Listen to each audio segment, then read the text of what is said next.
Okay, let's begin. Hello and welcome to this webinar on how to have the challenging conversations of our time. I'm Mia Forbes Pirie.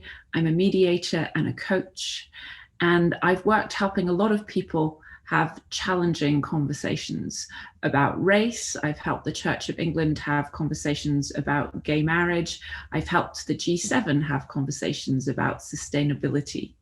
I'm an award-winning mediator, and I'm also a board member of the Civil Mediation Council. And nothing I say here today is their opinion, it's all mine. And what else did I want to say about myself? I love helping people learn to have difficult conversations and how to get better at them. So let's just jump right in, and I'm going to share my slides with you. And I want to ask you, what are the difficult conversations of our time? So if you just pop in the chat, I'll stop showing my slides for a minute, pop in the chat to everyone, some of the difficult conversations of our times, what do you think they are? We're in this pandemic, we've had the whole George Floyd thing that has touched people deeply.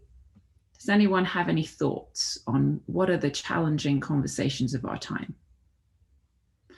So race, Aisha says, speaking with my worried mother over FaceTime, yeah. Inequality, yeah. Challenging discrimination, yeah. Anything else anyone's thinking of? Great, okay.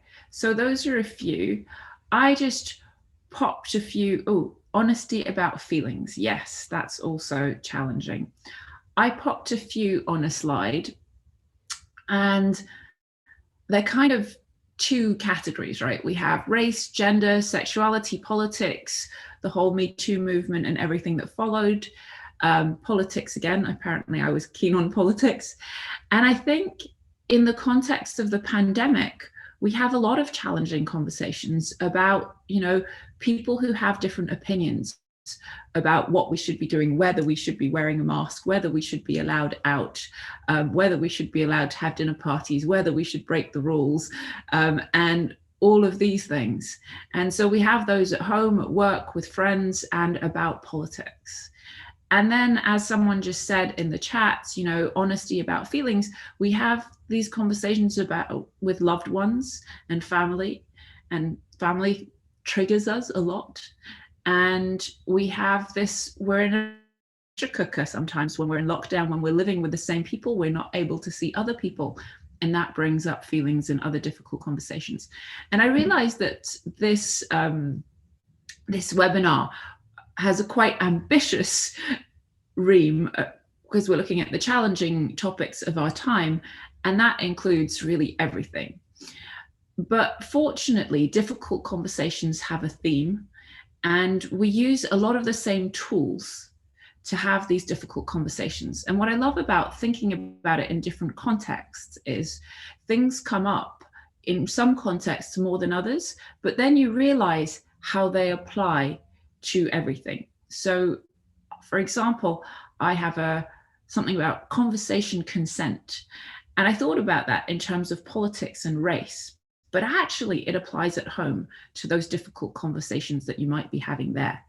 So we're going to look at all of that. And I'm going to begin by asking you a little bit of a challenging question. I'm going to begin by asking you, do you believe your thoughts? So a lot of people find this quite challenging. So just pop in the chat the answer. Do you believe your thoughts? Just let me get some feeling of whether or not you believe your thoughts. So what have we got? We've got a few things in the chat. Yes, Amy says. No, Nara just says. Not always. Thankfully, not all, says Claire. No, says John. Yes, though I know I shouldn't, says Aisha. And Catherine says not always. Most of them we've got. from Ella. Always questioning from Nev. Okay, so lots of different answers about whether we believe our thoughts. And I want you to bear that in mind and keep that as an open question. How do you relate to your thoughts? And then I just want to add in that just another layer. What about those negative thoughts we have about ourselves? I'm not good enough. I don't look good enough. I'm not clever enough. Do you believe those thoughts? And should you? How could you relate to your thoughts differently? So part of having good conversations relies on understanding our relationship with our thoughts and maybe loosening it, because maybe when we're having a bad day and we think we're useless and we can't do anything, maybe that's not true. And so then maybe other thoughts are not true also. So it's very useful to look at whether we believe our thoughts and to engage with that. And as the last person said in the chat box, to always question, should I be believing my thoughts? And then we're going to touch on this much more later, but how often are you open to the possibility that you may be wrong or that you may be missing something? And for many of us, we're not that often open to that possibility, but we'll come back to that later.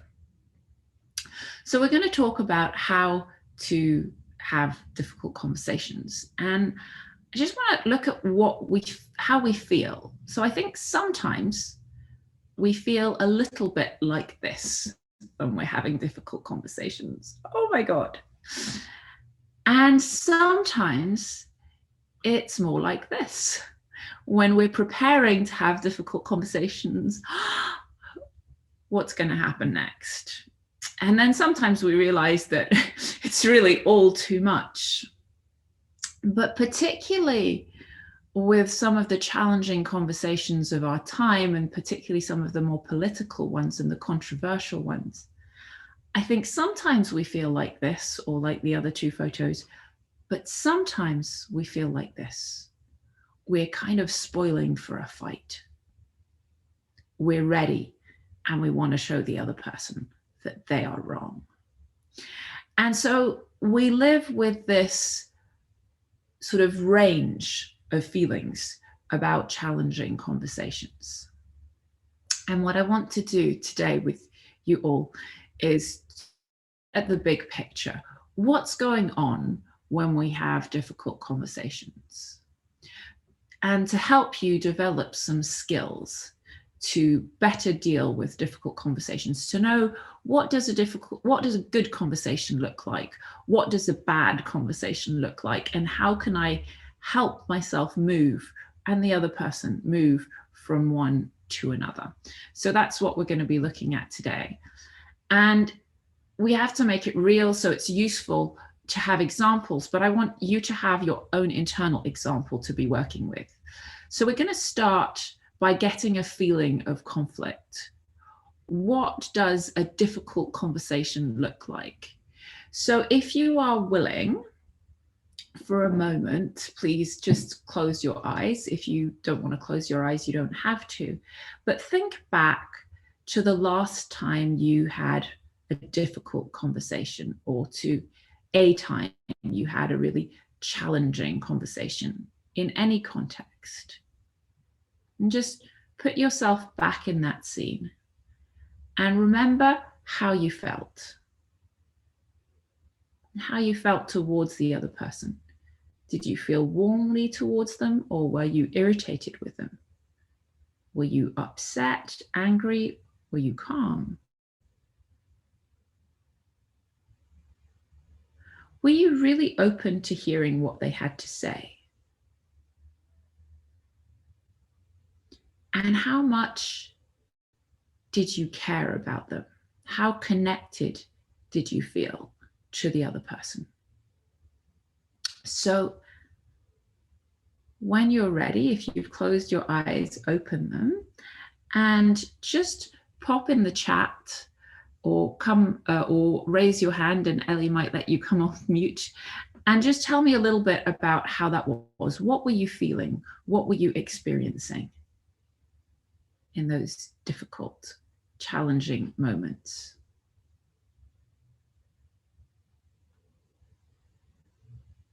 Frustration and anger. Yeah, great. What else?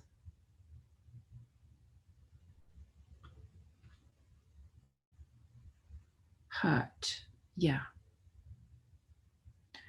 Resigned, wanted to avoid them afterwards. Annoyance, frustration, disconnection, disappointment. Disappointment, hurt, and shutting down. Felt invisible. Conflict, care and work conflicting. Yes. Irrelevant, not being listened to. So a lot of frustration, a lot of feeling small, feeling invisible, feeling shut down, feeling hurt, feeling a lack of respect. Great. Thank you very much. So it's really important for us to have this idea of what does it feel like to be in a difficult conversation. And I want us to understand what happens when we're in conflict and how we felt, because it's exactly what you've been describing. And what happens when we're in conflict is we become disempowered and we lack recognition. What does that mean?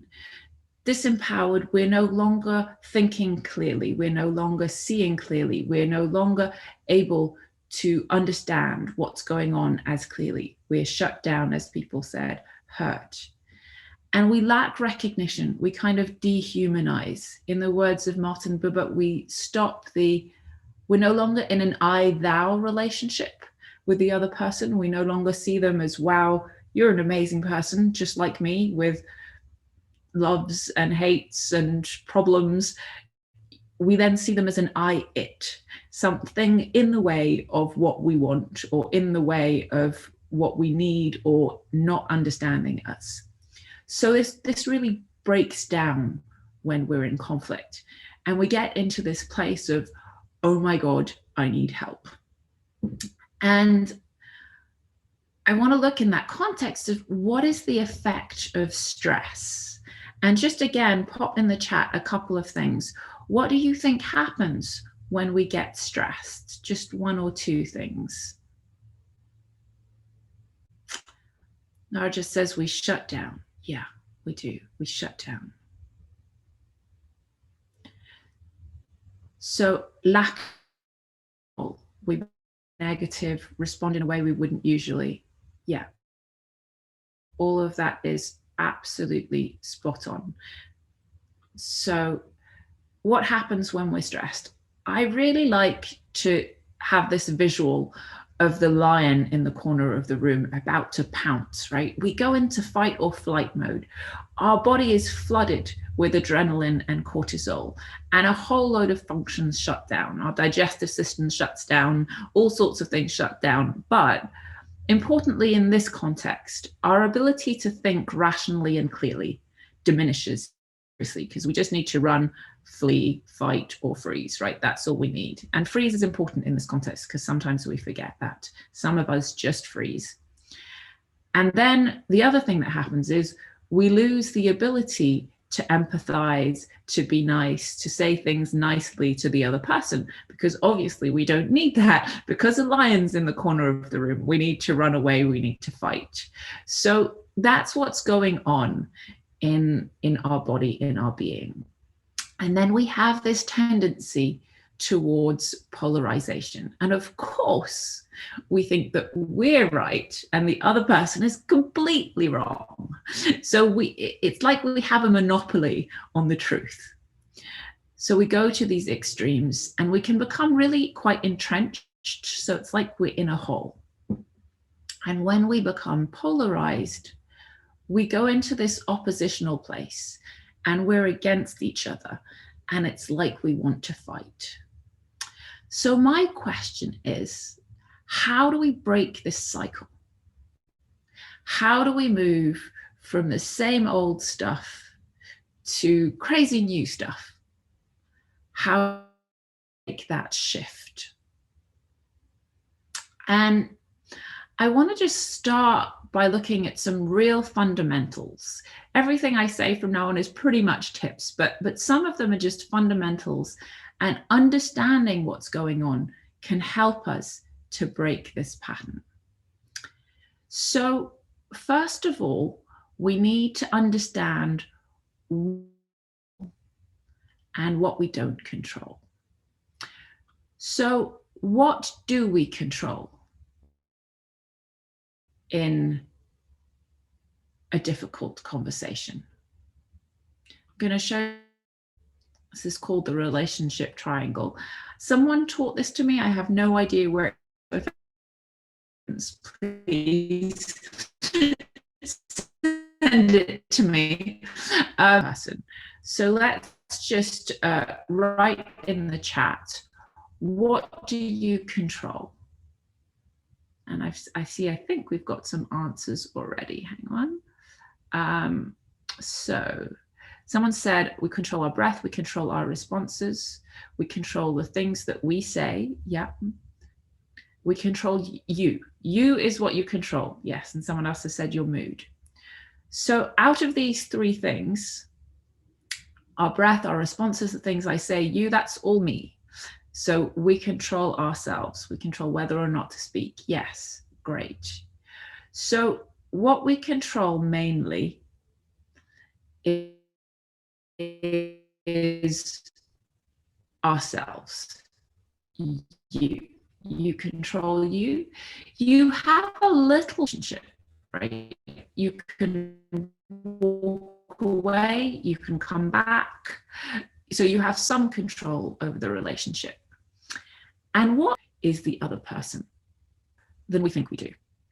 We have a lot more control over ourselves, or we can have, than we think we do. But we spend a lot of that power and energy in a place where we have no control. We spend a lot of that power and energy trying to control the other person. And that's just not possible. We're trying to make them different. We're trying to make them be more caring, have a different opinion. And it's not that we can't influence them. We can, but any influence we have, we can't rely on. What we can rely on is changing ourselves, the way we behave, and the things that you all mentioned, the way we respond, whether or not we speak. All of those things are things that we can control. In that moment, we cannot control what the other person does, and particularly what they think. So let's give up trying to control the things that we can't control and focus on what is it that we do have control over. So that's you. And just to take the picture out a little wider, let's be aware of the other variables in a situation. And there's you, there's what you do and say, there's the other person, there's what they do and say, there's other stuff really that goes on in the background in the world that we have no control over. And there's this element of time, which is very important, because a difficult conversation is very different when it's short and when it's long, and when's the right time. So we said that you are what you control, what you have the most control over. And realistically, if we're honest, you don't have 100% control over you. You have feelings that come up, and you can control how you respond to them, but you don't control whether they arise or not. So you have to get a handle on your feelings and have to learn to relate to your feelings. Like we were looking at the beginning at, how do we relate to our thoughts? But we are what we control most. And the next thing I'm going to show you is an equation. It looks more complicated than it is. We have a mathematician on the call. The event plus your reaction that determines the outcome. So your reaction, the R in this, is really key. And when we talk about that, I want you to imagine, someone comes to you and they're really, really stressed, really anxious about something. And you jump on the boat with them and you get really stressed too. And now the two of you are really stressed. What kind of outcome are you going to get? Versus someone comes to you and they're really stressed, and you stay calm and you say, okay, I get what's going on. Let's look at how we can solve this together. This is a very different dynamic that's going to lead to a very different outcome. So you do have a lot of control over the outcome, but where you want to be exerting that control is really on yourself and your reaction. Just going to share my slides again. So what is the best first reaction? And just type into the chat or raise your hand if you'd like to. What is the best first reaction? There's a question of whether or not stop might be the best reaction. Space, great, yeah. Any others? Pause, reflect, and step back. I'm loving these answers, great answers. Could you please show the question again? The question is, what's the best first reaction? But I can show it again. What's the best first reaction? Yes, I just struggle to look at the slides and your answers, and so I like to see your answers more fully. So what's the best first reaction? Any other thoughts on what the best first reaction is? Oh, the equation. Yes, I will show the equation again in a moment. Yeah. Listen in. We've got listen with compassion if possible. Great. Okay. So just coming up back to the slides, I'll just quickly skip back to this. So the event plus the reaction gives the outcome. So the outcome doesn't happen in a vacuum. You have influence, and your reaction is what you influence, what influences the outcome and what you influence. So what's the best first reaction? You've given some great answers. My sort of rule of thumb is that the best first reaction to most things is no reaction. So the first person I think said stop. And I think that's really helpful to just stop. Someone said pause, and a lot of you said very sensible things. So, and the listening I think comes later, but if it is challenging for you, the best first reaction may be no reaction. And I want to distinguish reacting from responding. So we don't want to react. Reaction is sort of more from the fight or fight place. And responding is a sort of coming from a more considered space. So that's why we don't want to react initially. Most of the time, there are exceptions to that, and we'll come to that.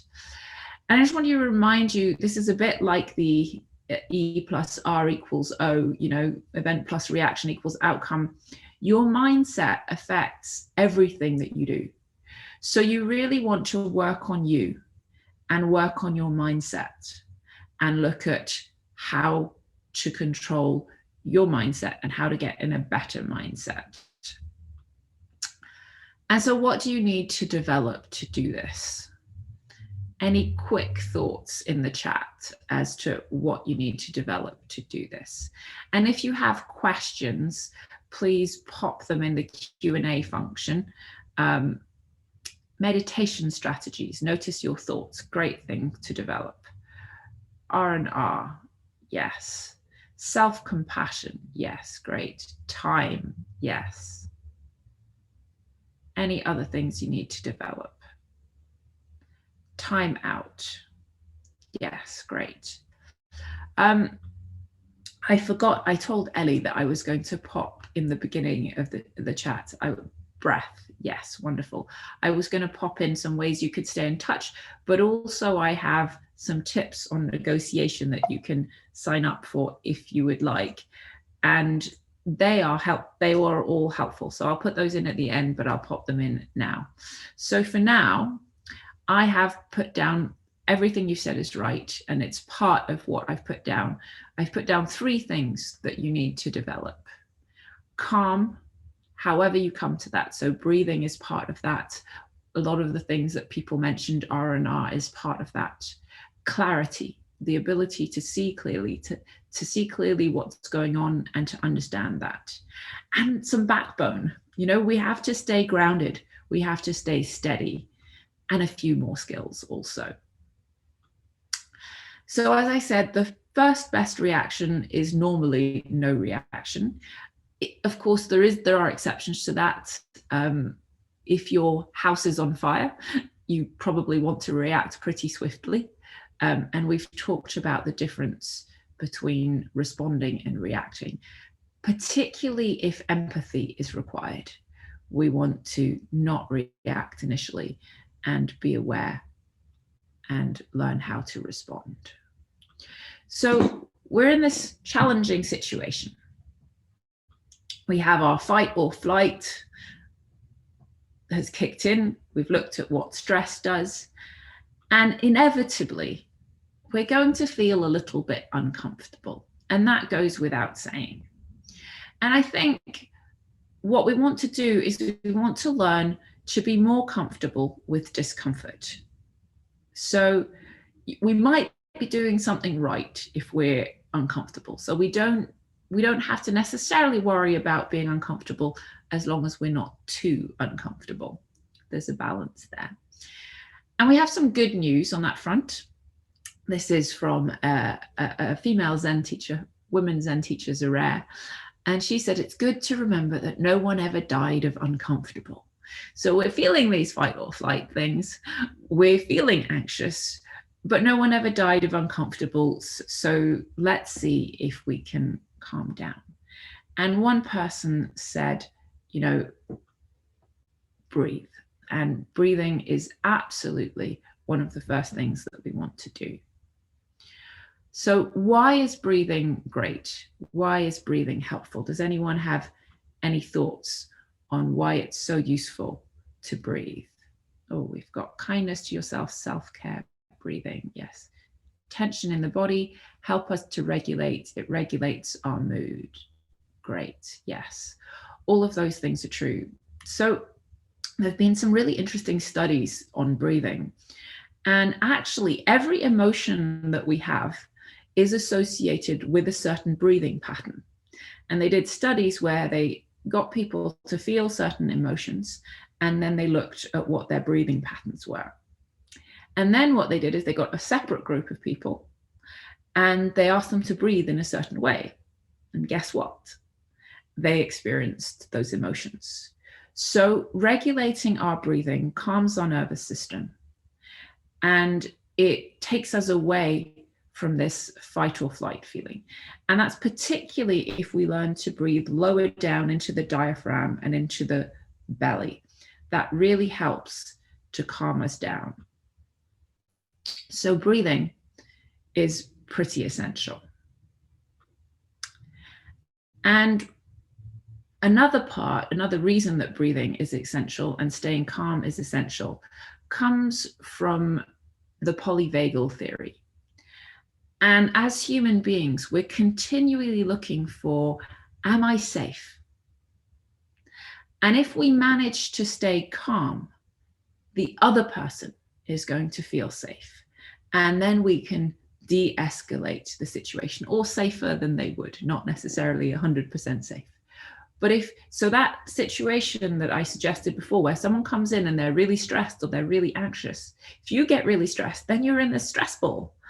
If you stay calm, then you have much more of a chance to regulate the conversation, regulate the other person, and have a better outcome. So we've got these drive to survive and the longing to connect that are pulling us in opposite directions. And we're looking for these cues for safety or for danger. And as we look at that, we look at the other person's body language. And so in different situations, we're going to feel different things. So just take a look at these photographs for a moment and just imagine how you feel in response if you were one of the people in those situations. And we have different feelings of safety cued from body language. So this applies to all conversations. And I want us to look at these two extremes of how we might feel in a conversation. We might feel really up for a fight. And that's important with the big conversations of our time, to think we might feel like, I really need to get my point across. We may be distressed, but we may feel up for the fight. And in our household, in the wake of what happened with George Floyd, we had a lot of discussions about race. And a lot of the time, people felt like, I really need to get my point across. This is so important.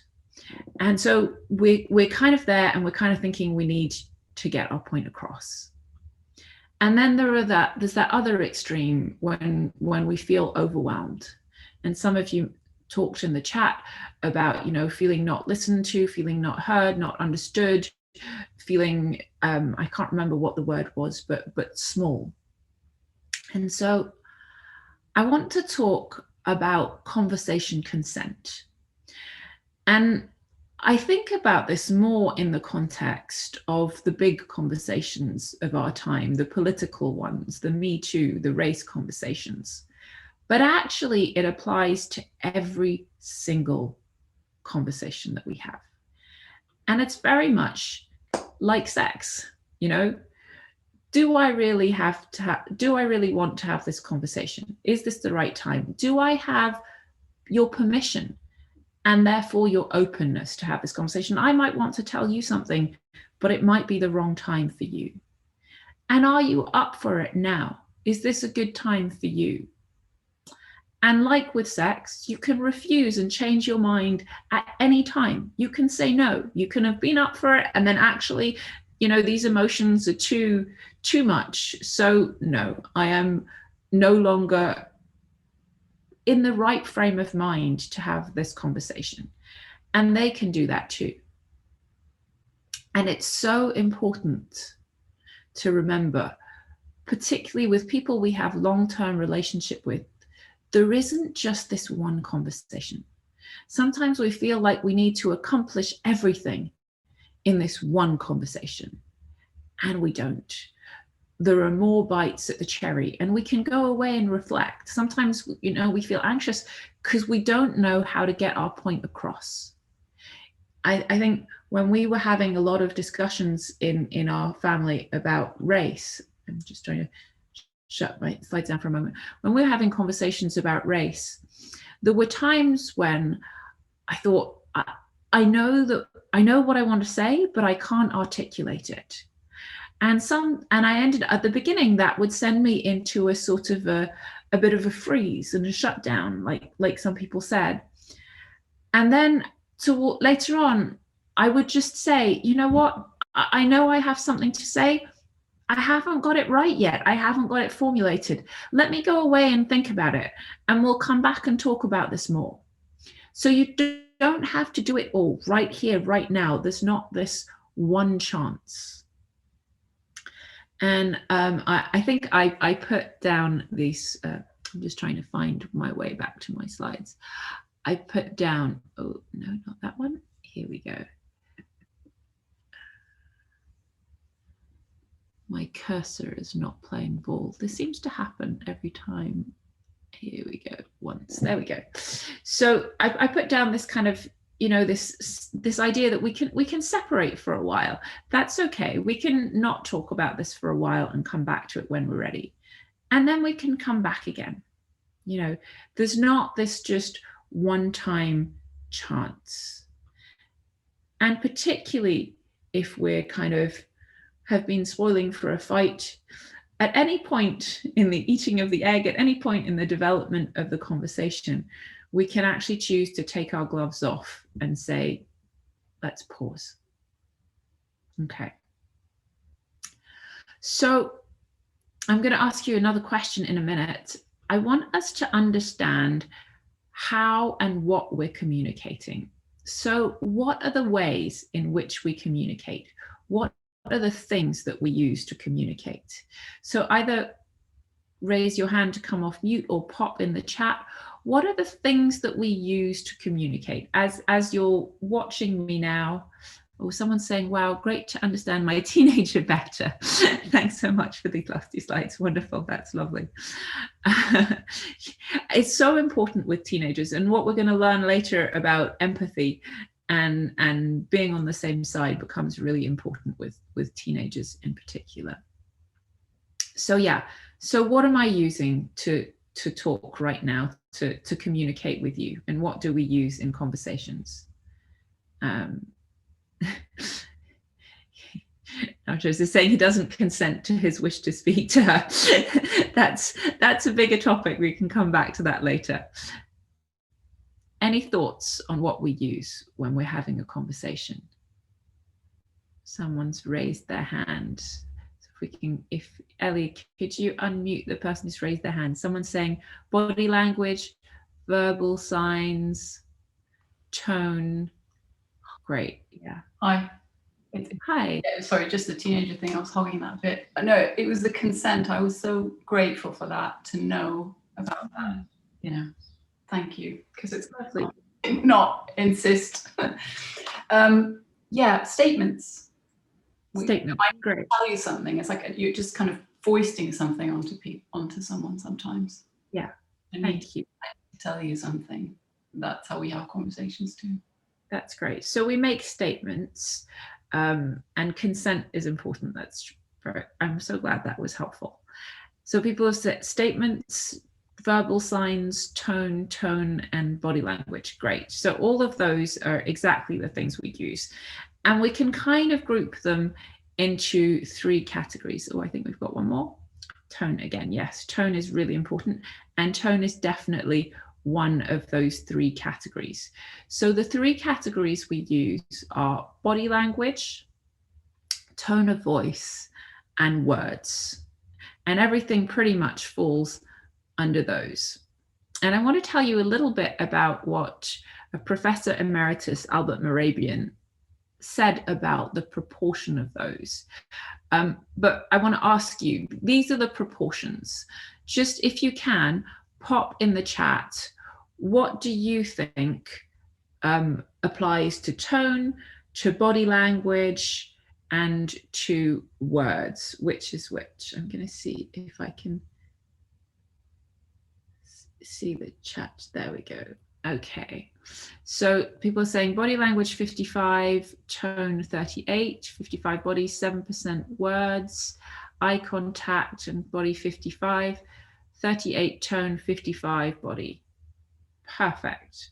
55 body, 38 tone, and 7 words, says Catherine. 7 content, no, just perfect. So you are all right. You all know this study. So that is great, or you all just knew intuitively what it was. This study is very often misquoted. So this shows that you're right. Body language, nonverbal, 55, tone, 38, and words, 7%. But what's really important, and the only place this actually comes into play, is when these things are not congruent, when they don't match, when your words, your tone of voice, and your body language aren't saying the same thing. That is when these proportions come in. So it's not that your words are not important. And particularly when we're having a row with our partner or our teenager, often our tone is saying something completely different to our words. And when you really come to realize that, it is life-changing and definitely conversation-changing. So I'm going to give you an example. I might shock you if I'm going to be loud, so be prepared. I'm going to give you an example of where tone, body language, and words don't match. I am not angry. So do you believe, when you see that, do you believe that I'm not angry? Someone's asking, people saying no, they don't believe that I'm not angry when I'm doing that, because my body language and my tone are not saying the same thing as my words. And someone's saying, how much is this impacted when we're doing it over Zoom? It's the same. I would say, I mean, the research wasn't done over Zoom, but I would say broadly, it's the same, that our tone of voice and our body language I just showed you that over Zoom and you didn't believe that I wasn't angry. We can't see the extremes of our bodies over Zoom. Sometimes we see the face more clearly or sometimes less, but I think the principle applies. Someone said scary, so like my husband. Okay, so I'm sorry to have scared you, but we do that, and our tone doesn't match our body language. So what we really want to learn is, how do we stay calm, and how do we be more aware of our tone, which is a signal that we're not genuinely calm, that we're not genuinely where we want to be. And so if you, like me, maybe like Johnny Depp, I have this little quote from Pirates of the Caribbean that I love, which is, the problem is not the problem. The problem is your attitude to the problem. So we need to change our attitude. And this is not easy, but in the moment, we want to learn to stay calm. We want to learn to, what I call, be the anchor. And it feels unfair sometimes. Sometimes you feel like it really should be the other person, they're doing something wrong, but you remember, you don't have control over them. You have control over you. So you want to do your best to be the anchor. And things that are going to help you with that include all of these things on this slide: breathing, and then more generally in your life, creating an environment that supports you, and doing things that support you in staying calm, like exercising, like switching off your phone, doing things you love, being open about what's going on with you, relativizing, being grateful. It's not possible to be grateful and hold negative thoughts at the same time. They don't match. So all of these things that you could do on a daily basis, including maybe meditating as well, will increase your capacity for calm. And listening to music is a great game changer. But let's go back. We were in this polarized place. We're in this against place. And we want to look at how we change that. But let's first look at what happens in polarization when we're polarized. Well, from my perspective, polarization is really a breakdown in communication. And it involves a lack of understanding. We are not really communicating. We are just in fight or flight, and we are just against. We have shut down something, and we're no longer connecting with the other person. So how do we move from this same old to something new and something different? Well, it's very simple to say, maybe a little harder to do. We get on the same side, we get on the same team, and we move from being against, from this polarization, to one of these three places, to being able to maybe validate the other person, but maybe sometimes you can't validate them, it feels like too much, to being able to empathize with them, or to being able to understand them. And if empathy feels like too much, FBI hostage negotiators call it strategic empathy. They empathize so that they can connect with the other person, so that they can get the hostages freed. So these tools are used in very, very serious situations, and they work around the dining table and when we're having discussions about race, about gender, and all of that. So in this place, we're on the same team. We're all humans, and we're looking towards the future together, and we're trying to understand the other person and increase the shared pool of meaning. So this is a very different mindset. How do we do that? How do we move? And someone gave this answer earlier on in the chat as one of the first things that we do. It is one of the first things that we do. We listen. We learn how to listen. Why should we listen? So let's just have some answers from you guys in the chat. Why bother listening? Why is listening useful? What do we get from listening? if you have time, what do you suggest when the other person's desired outcome is simply to release excessive emotion, so not really about the content? I'm going to do the listening and the why do we listen, and then come back to that, because it's a great question. So we listen because Sonal is saying more information, Catherine's saying because we might be wrong, Anna's saying to understand and to respect the other, to understand. So, and to help the other person feel heard and validated. So those are all 100% accurate. They're all 100% right, every answer there. Can you think of any selfish reasons to listen? So you're all being very altruistic, and that's lovely. But we tend to do things more out of self-interest. So what's a selfish reason? Someone said, as ammunition, to learn. The answer, I love those, and to prove that they're wrong. The answer I was looking for is so that the other person will listen to you. That's what Anna said, and that's right. I love to prove that they're wrong. Yes, all of those are potential reasons, but the selfish reason that's helpful to good conversations, I love all of those, is so that the other person will listen to you. Now, have you ever just been talked at? It doesn't feel very good to just be talked at.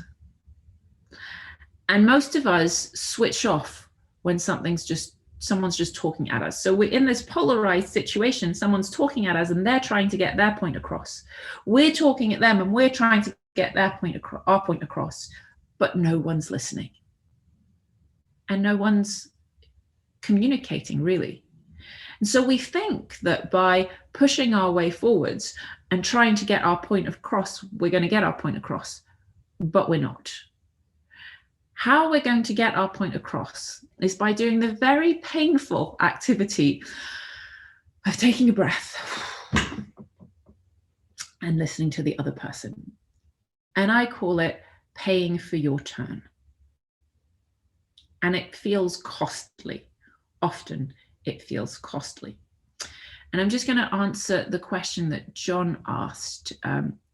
What do you suggest when the other person's desired outcome is simply to release excessive emotion, so not really about content? There's a lot of options there. One of them comes into what we're just saying, listen. And we'll come to the next thing that you're going to do after listening, and we'll come back to that there, which is basically to show that you've listened, and to show that you've understood. So if you can, I suggest that you do what I'm suggesting, that you listen and that you show that you've listened and show that you've understood.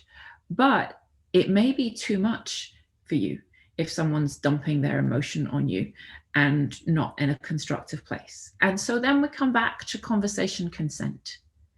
Right now, this is too much for me. So in a loving relationship, you might say, you know, I love you so much, I care about you, I see that this is really important to you and you're really upset. Right now, I just don't have the bandwidth. I'm really sorry. Can we talk about it another time when we're a bit calmer? Or you might not even add the when we're a bit calmer, because that may be inflammatory. But can we talk about another time? I just can't do it emotionally right now. I'm so sorry. You know, so if you do have the emotional bandwidth, and this might be different from person to person and from day to day, right? Some days I have a huge emotional bandwidth. Someone can come in and they can be screaming and whatever, and I can listen. And some days I'm feeling very sensitive, and in a personal situation, I'd say, I'm really sorry, I care, but not now. We can't do this now. So great question, really great question, and great answers. So we've covered why listen now. And one of the reasons to listen is to listen selfishly, to pay your turn. How do we listen? How do we do it? And I want to say we listen both actively and selfishly. We listen to understand as much as possible, and we also listen because we want our turn. And listening selfishly over time, if you start by listening selfishly, you will listen more and you will listen to understand. It will happen. But that's the impetus, that's the motivation that I'm giving you to start to listen. And there are different levels of listening, and it's worth just touching on these. We could spend the whole hour on them, but we're going to spend a few seconds on them.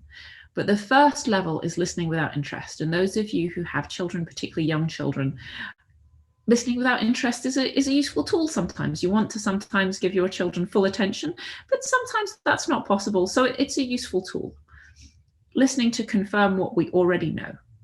I know what you're going to say. You're going to say this. We're just listening for that. The third level is listening for specifics. And I often make that mistake. When I ask a question, I want the answer to my question and the specific information that I'm looking for. And I'm not really listening around that. So I have to remind myself that sometimes the person wants to tell me something else, give me context, and I have to suspend my huge desire to have my specific answer and listen to the context that they want to give me. In business, often the highest level of listening is touted as listening to learn. So that's just listening to really understand. But beyond business and in business, when things are emotional, we want to learn to listen generously. And that means listening without judgment and holding a space for the other person's emotions. So this is the ideal. This is what therapists do. This is what mediators try and do. We're either listening to learn or we're listening generously.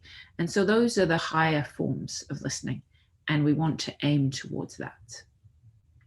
And sometimes we just want to learn to be quiet and say nothing so that we are hearing what the other person's saying.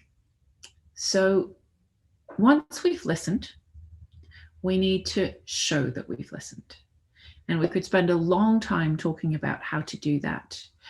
But the simple way to show that we've listened is to reflect back what we've heard. And that can feel clunky, and there are a number of ways of doing it, and there are a number of reasons for doing it. And a reflection is basically an undistorted mirror. It's inclusive, it captures the full range of what's being said, and it includes how the speaker appears to be feeling. And it can include any and all communication or expression, not just speech. So, and there are different ways of doing this. So some are just to repeat back the words that you've heard. And these are tools that FBI hostage negotiators use, therapists use, mediators use. So they're used universally, and that book with a horrible title, but that is quite useful, How to Win Friends and Influence People, talks at the beginning about how even if you just repeat back the last thing that the person says, it creates connection. Because as human beings, we all really want to feel heard and feel understood. We have that deep longing. And some of you said how in difficult conversations, you felt not listened to and felt not heard. And that feels bad. That doesn't feel good. But we have to pay our turn. So we can't control the other person. In longer relationships, we might want to have conversations about how we have conversations. But what we can do in the moment is we can see if we can be the bigger person and see if we can listen and understand and repeat back what we've heard in some way or another. And there are advantages and disadvantages to just using the other person's words or transforming it into your own words. And what you'll find over time is that it becomes more and more natural, and you actually really start to understand better what the other person is saying, and it creates much more depth. So it helps the other person, but it also helps you. One of the things that makes it hard to show that you've understood is that you don't agree with what the other person is saying often. And so it's really important to know that understanding and agreeing are completely different things. And one of my negotiation tips, if you choose to receive them, is exactly around this. And I give the example, what if someone had said, you know, the earth is flat and everyone wears pink hats on Monday, something completely ridiculous that you completely disagree with. So you just come back at them and you say, okay, so from your perspective, the earth is still flat and people wear pink hats. Everyone on the earth wears pink hats every Monday. Have I understood you correctly? And they'll be like, yes, or otherwise, you know, you have to allow for the possibility that you're wrong. They might correct you. And they might say, actually, no, what I meant was this. But you are not agreeing with them. You are just showing them that you have understood their perspective. And that makes all the difference. And I think the other thing that gets in the way is that we fear difference. And I see it in myself, and it makes me laugh sometimes in my relationship. You know, sometimes I want to cook something and I've made something, or I'm talking about making something, and my partner will say, well, I don't really feel like that. I feel like something else. And something in me feels sad and feels like there's something wrong, that he should want the same thing as me. And actually, we don't have to have the same opinions. So the more we can get comfortable with difference, the easier these difficult conversations are. And we need to get used to being wrong. And I realize we're at the top, coming to the top of the hour. I was going to give you a couple of examples of being wrong. That's with my mum. But I'll give you one example just very briefly. In fact, I'll give you this one because it's easier. With my mum, she said that she was going to arrive. I said that she should arrive in the afternoon, and she said, oh, you're changing things up on me.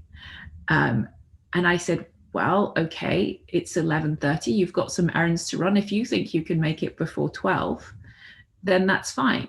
And she said, the afternoon starts at 2, not at 12. And I realized that we grew up in the same household. We had a completely different interpretation of when the afternoon started. And to me, it was really obvious. Afternoon. Noon is midday. I was clearly right. I didn't say that. I just said, oh, isn't it interesting that we have a difference of opinion? And for a while, I used that in talks. And then a couple of years later, one of my close friends, I said something about the afternoon, and she said the afternoon starts at 2. And I said, what is this thing about the afternoon starting at 2? She said, well, 12 to 2 is kind of lunchtime. And suddenly it clicked that there is a possibility beyond what I have thought. So even when you're sure you're right, you may be wrong. So you have more than one conversation, and know when you need to ask for help. And I realize that we've gone over, so we're going over. So you'll receive the recording, and I'm going to go through the next bit, and then I'm going to stay on if anyone has time for any extra questions. So forgive me for going over slightly. And knowing when to ask for help, maybe taking a break or involving a mediator or having therapy, you know, help for yourself, help for the other person. But I do want to cover how to deal with emotional triggers, because this is my last point, and I think it's really important. And there's a mnemonic, which is RAIN, which is how to deal with difficult emotions. And the first thing to do is to recognize them, to just notice this emotion is happening for me. The second is to acknowledge and accept it. The third thing is to investigate it kindly, to kind of to notice, okay, what's going on, and to get really curious about it. And the fourth, different people use the N differently, but I think the not personal is so important, because we take things so personally, and often they say more about the other person than they do about us. I have this saying that, you know, people's reactions hold interesting information. Don't take them personally. So we could have spent all hour doing the RAIN thing and explaining that. I'm just going to pop in the chat for those of you who are still here, how you can stay in touch and how you can get the tips on negotiation, because they're very similar. There's also an article there that I wrote which encompasses and unpacks some of these tips more. So please do stay in touch. We've come to the top of the hour. In fact, it's been an hour exactly since we started. 1:02, we started at 12:02. If you have questions, thank you, Anna. Thank you for all the thank yous, that's lovely. If you have questions, I'm here. Feel free to get in touch with me on other platforms too, but right now I can stay if you can stay, and please feel free to pop questions in the chat or to just raise your hand and come off mute. Oh, thank you for all the lovely comments. That's really, really lovely. I'm so pleased that you're finding it helpful. Great opportunity to stop and reflect on this topic. Thank you. Thank you.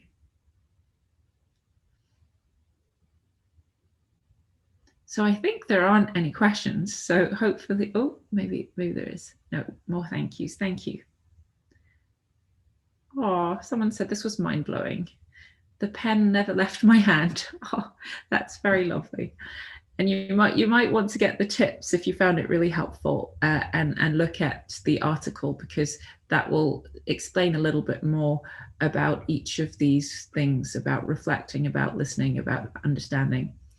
And this really does apply to your teenage children, as well as to huge international topics and conversations. And with your teenage children, so as we exit, I'm just going to tell the story and say goodbye. With your teenage children, I like a story that one of my teachers told me. Her daughter had just passed her driving test, and she came home and she was all excited. And my teacher put down some boundaries over what her daughter could do in terms of driving and using the car. And her daughter got very upset, threw the keys on the floor, ran up the stairs, lay down on her bed and was sobbing. And so her mother came up the stairs and, you know, consent, knocked on the door gently and came in. And she lay down on the bed next to her. And she said, "I get it. I know this is really hard for you. You're all excited about having passed your driving test. You want to go off and drive your car. And it feels like I'm the total killjoy who's stopping you from doing that. And I'm really sorry that I have to do this. But I have to put down some parameters because I care about you and I want you to stay alive. And driving a car is a responsible thing. And this is what I have to do as a parent. But I love you and I get how hard this is when you're so excited." So hopefully that will help those of you who are still here or listening to the replay to see how you can apply this in a very real way in a family situation. So thank you all for joining me. Thank you for taking time out of your lunch hour. And it's been lovely. And thank you for all your lovely thank yous and your wonderful comments throughout the talk. I've really enjoyed it. And I hope most of you have got something out of it. Bye for now.